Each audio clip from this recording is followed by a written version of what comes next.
सुख है, उनकी व्याख्या और चर्चा क्या करें। चारों ओर सुख ही सुख बिखरे रहते हैं, वहां इनकी आत्मा है, परंतु ये शब्द नहीं कह सकते रमण कर रही है, रमण नहीं कर रही। आत्मा पूर्व जन्म में तप करके इतनी निर्मल और पावन हो चुकी है, कुछ नहीं, बिखरा है सुख, वैभव रहता रहे, पड़ा रहे, कुछ नहीं। वे अपने में हैं, स्वयं में हैं, शांत और प्रशांत हैं, उन्हें उसमें कोई रस नहीं, रमण नहीं करते हैं, वहां सब कुछ है। कई एक बार बीच में थोड़ी सी मन की बात कह चलो, कई एक बार लोग कहते हैं साधु बहुत तपस्वी थे, ज्ञानी थे, देवलोक में तो गए होंगे, वहां तो ये बड़े सुख भोग रहे होंगे। और साधु सुख भोगने के लिए बने थे क्या? वहां के लिए ठीक है, वहां जन्म हो गया। इस धारणा को पूरी तरह से हटा देना चाहिए कि यहाँ तपस्या करे वहां के सुखों के लिए। वहां जाते हैं ठीक है, लेकिन जो त्यागी वैरागी तपस्वी हैं वो रमण नहीं करते, ठीक है, पढ़ा है। रमण करते हैं ज्ञान के अंदर, रमण करते हैं अपने आप में, रमण करते हैं तीर्थंकर के धर्म सभा में जाकर के। उन देव सुखों में वहां क्या रमण करना, उनसे तो विरक्ति लेकर यहाँ संत बने थे, अब फिर उसी में जाकर के लगेंगे, यूं नहीं, आत्मरमण में रहते। यह आत्मा भी नए सार की आत्मा, वो वहां से जो शुरू हुई थी यात्रा, वह आत्मा यहां तक पहुंची। अब अपने आप में, अपनी आत्मा में रमण है। अब बात करेंगे धरातल की, पृथ्वी की। उस समय में जब वह आत्मा देवलोक में थी और बहुत सारी आयु अपनी भोग चुकी थी, आयु का अंतिम भाग आ रहा था, उस समय इनका जन्म कहाँ कैसे हुआ, क्यों कर, उसकी बात अब समझनी है। उसको समझने के लिए अब उस समय के हालात, परिस्थितियां, उनकी बात करेंगे। बंधु, उस समय में भारतवर्ष अनेक राज्यों में बटा हुआ था। ये तो इतिहास है, उस समय का इतिहास उपलब्ध है। धार्मिक इतिहास से अलग करके भी बात करके देखें, भारत अनेक राज्यों में बटा हुआ था। अंग्रेजों के समय में भी 700 रियासतें यहाँ पर होती थी, उस समय भी भारत बटा हुआ था। उस समय में जबकि हम बात करने जा रहे हैं, वैशाली नाम की नगरी थी, इसको विशाला भी कहा जाता, बहुत विस्तृत नगरी थी, बड़ी नगरी थी वैशाली, बड़ी समृद्ध थी। यहां पर चेटक नाम के राजा राज्य करते थे। क्या नाम लिया? चेटक। चेटक नाम के राजा राज्य करते थे। चेटक बहुत बलवान राजा थे। इतिहास पुरुष है यह, मात्र कथा पुरुष नहीं है, इतिहास पुरुष है। चेटक का इतिहास बंधुओं इतिहास पुस्तकों में पढ़ा जा सकता है। ये कोई धार्मिक कहानी का मामला नहीं है, ये तो इतिहास पुरुष है चेटक। ये चेटक अपने युग का बहुत धुरंधर, बहुत बलवान, प्रभावशाली राजा था। इस राजा की बात यह है कि इसने कुछ व्यवस्थाएं बनाई थी। एक शब्द जिसका प्रयोग आजकल होता, गणतंत्र। गणतंत्र की स्थापना करने वाला विश्व इतिहास में चेटक था। शायद लगेगा ये बात बनाई जा रही, गणतंत्र तो वर्तमान की देन है। नहीं नहीं, इतिहास को पढ़ करके देखो, गणतंत्र का स्थापक सबसे पहला ये चेटक था। चेटक के 18 मित्र राजा थे, 9 लच्छवी और 9 मल्ल। ये उसके मित्र राजा थे और इसने कि जो इतने सारे राजा इसके मित्र थे, इसमें प्रमुख भी चुना जाता था, और वो प्रमुख जो चुना जाता था वह वोट से चुना जाता था। उस जमाने में वोट को छंद कहते थे। क्या कहते थे? छंद कहते थे। भाई जिसके छंद यानी वोट जाता है वह बनेगा। और उस जमाने में जो भी ग्राम पंचायतें और व्यवस्थाएं थी वो सारी छंद के आधार पर चुनी जाती थी, राज्यादेश से नहीं, छंद के आधार पर चुनी जाती थी। तो गणतंत्र व्यवस्था यहां से शुरू हुई थी, इनके जमाने से शुरू हुई थी। वैशाली बड़ी समृद्ध नगरी थी। इसकी समृद्धि की चर्चा करते हुए इतिहासकारों ने कहा कि इस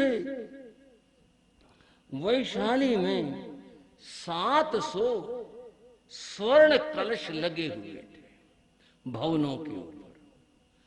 तो आपको क्या खास बात होगी 700 लगे होंगे? ऐसे नहीं है बात। स्वर्ण कलश वो व्यक्ति लगा सकता था जिसके पास में एक हाथी के बराबर सोना हो, उसको अधिकार था।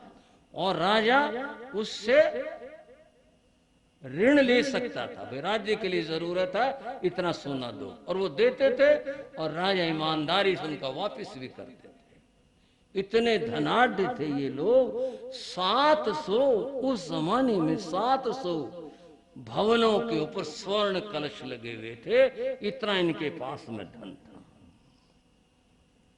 और फिर बताया 1400, जो इतिहास में लिखा मैं वही बता रहा हूं, 1400 रजत चांदी के कलश लगे थे।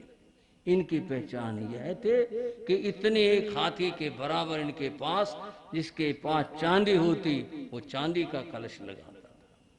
ये लोग भी बड़े मान्य होते थे। और बंधुओं 2100 ताम्र कलश थे। उस जमाने के जो मुद्रा थी, उस मुद्रा का हाथी जितना बड़ा ढेर जिसके पास हो वो रजत कलश लगाता था। इससे उस जमाने में इस नगरी की आप अनुमान कर सकते हो समृद्धि क्या होगी।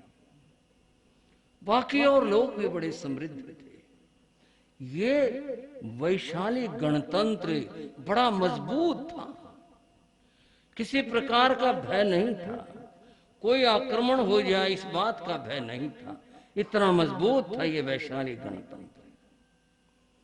और बंधुओं चेटक की बात तो भी करनी ही पड़ेगी। यह जो इस गणतंत्र का सबसे प्रमुख राजा है जिसका नाम चेटक है, इसकी रानी का नाम सुभद्रा था। चेटक की रानी का नाम सुभद्रा था। और राजा चेटक के 10 पुत्र थे। इन 10 पुत्रों में जो सबसे बड़ा पुत्र था उसका नाम सिंहभद्र था। ये मैं इतिहास बता रहा हूं आपको, केवल धार्मिक कथा नहीं, इतिहास है। सिंहभद्र के ऊपर बाजार में पुस्तक उपलब्ध है, सिंहभद्र के ऊपर उपन्यास उपलब्ध है सिंहभद्र के ऊपर। और ये बड़ा भयंकर आदमी था, इसका आतंक था सिंहभद्र का, बड़ा बलवान था। और जब कभी युद्ध की बात होती और ये होता कि सिंहभद्र युद्ध में आया है, शत्रु सेना के पांव फट जाते। ये इतना भयंकर आदमी था, इसके नाम का आतंक था सिंहभद्र। महाराज चेटक तो परम धार्मिक आदमी थे, 12 व्रती श्रावक थे। जो ये व्यवस्था थी ना राज्य की, ये सिंहभद्र देखता था पूरी की पूरी व्यवस्थाएं। और आप जितनी बात मैंने बताई अनुमान लगा सकते हो कितना बड़ा महान योद्धा रहा हो। महाराज चेटक की 7 पुत्रियां थी। आप कहोगे आज परिवार बता रहे हो आप, बात तो महावीर कथा की है, महावीर कथा की बात करेंगे। 10 बेटों की बात बताई, 7 पुत्रियां थी महाराज चेटक के, और 7 ही जैन साहित्य में सती कहलाई है, महासती कहलाई है। और ये कौन कौन थी? बंधुओ महासती चेलना, मृगावती, और बंधुओं इनकी इन पुत्रियों के अंदर शिवाजी, मृगावती जी, पद्मावती जी, प्रभावती जी आदि ये इनकी पुत्रियां थी, जो सारी की सारी विदुषी थी, बड़ी योग्य थी, सब की सब इसका परिवार है। और एक चर्चा तो रह गई, रह नहीं गई, उसकी तो बात करनी ही करनी है। महाराज चेटक की एक बहन थी, उसका नाम त्रिशला था। ये महाराज चेटक का परिवार था, भरा पूरा परिवार था। और यूं ये राज परिवार राज्य संचालन करते हुए ये लोग प्रजा के दुख दर्द को समझने वाले लोग थे, सबकी पीड़ाओं को जानने वाले थे। इस तरह से राज्य का संचालन भी हो रहा था और ये परिवार आनंद के साथ में रहने लग रहा था। इस तरह से यह समय व्यतीत होता जाता है। एक दिन महाराज चेटक की बहन त्रिशला, जो युवा हो चुकी थी, वह अपनी सखियों के साथ बैठी हुई थी। उस जमाने के खेल ऐसे थे चौपट के। आज तो जमाना बंधु वो फोन का जमाना है, दूसरे की जरूरत ही नहीं है, इसीलिए आपसे संबंध भी खत्म होते जा रहे हैं। व्यक्ति सिमट कर फोन तक रह गया। लेकिन मैं उस जमाने की बात कर रहा हूँ, सखियां उनकी आई हुई थी, चौपट खेल रही थी आपस में बड़े मनोरंजन के साथ। एक सखी ने बाहर खिड़की से झांका, त्रिशला त्रिशला। हाँ बहन क्या बात? अरे बाहर तो देखो जरा। क्या है? देखो कितना सुंदर सुहाना मौसम बना है, बादल आए हैं, देखो कितनी ठंडी सुंदर हवा चल रही है, कितना सुखद और कितना प्यारा मौसम है। अरे पूज्य गुरु जी की पंक्तियां बताता हूँ। आहा आहा बादल आए, कैसा रंग सुहाना है, लगता इनका कितना अच्छा, घूम घूम कर आना। अरे कितना अच्छा लग रहा है। हाँ अरे सखी वाकई में हमारा तो ध्यान ही नहीं था, देखो सब देखो बहुत अच्छा है। और सखियां बोली त्रिशला चलो घूमने चलें। चलो चल पड़ते हैं। कहाँ चलेंगे? वैशाली के बाहर कुछ दूरी के ऊपर एक वन था, पार्क नहीं वन था, प्रसिद्ध था। बोले चलो वन में चलते, वन भ्रमण करके आते हैं। आज तो बड़ा अच्छा मौसम है, चलो देखेंगे, चलते हैं। त्रिशला ने सेवक को आदेश दिया, कहा जाओ रथ तैयार करके लाओ। थोड़ी सी देर में सेवक रथ ले आया। रथी कहाँ गया? रथ महल के बाहर खड़ा था। उसने आकर सूचना दी और कहा राजकुमारी जी रथ आ गया। अच्छा सखियों चलो चलो चलते हैं। और ये चली।